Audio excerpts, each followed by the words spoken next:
When the dust settled in the ancient world, the victors didn't celebrate long. They buried. To the Greeks and Romans, the dead weren't just bodies. They were souls waiting for peace. Leaving a warrior unburied was like leaving your brother trapped between worlds. So after the blood stopped flowing, truces were made, not out of mercy, but out of honor, at places like Marathon and Corinthia.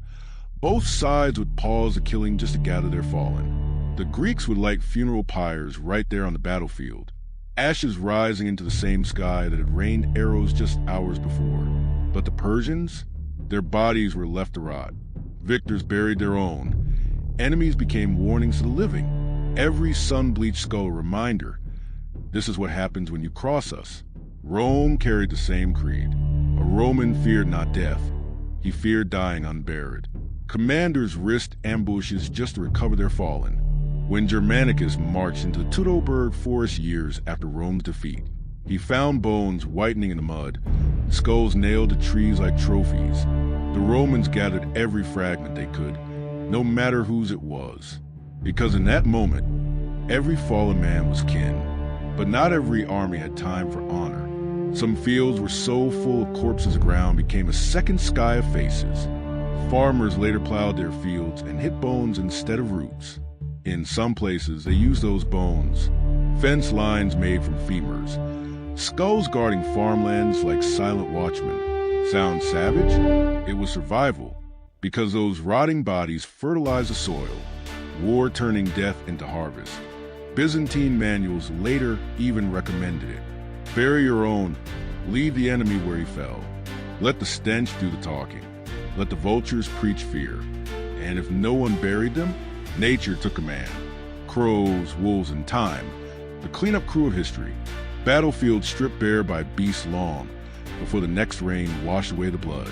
Years later, travelers would still find bones glinting under the sun. Ghosts without names, but stories that refuse to die. Fast forward a few centuries, the age of knights and kings. Same war, same blood, just shinier armor. And still, the same problem. Too many dead, not enough hands. The church preached that burial was holy, but greed preached louder. Soldiers stripped the fallen, armor, rings, even the boots off the dying. If you were rich, maybe your body got carried away. If not, the mud became your coffin. At Hastings, 1066, William buried his own knights with care and left the English dead to rot under birds and worms. Victory first, mercy later, if ever. And when they did bury, it was quick, brutal, anonymous. Mass graves dug in haste, filled like trenches of silence.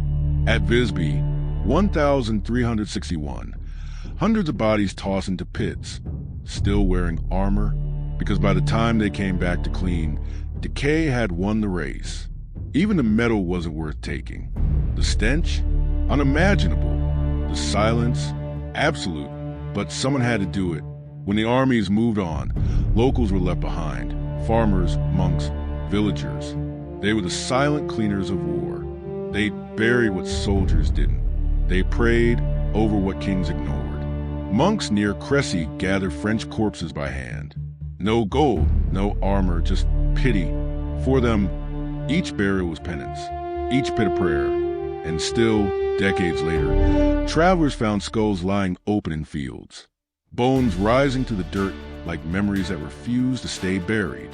Battlefields didn't end with a battle. They lingered, they haunted, they spoke in silence.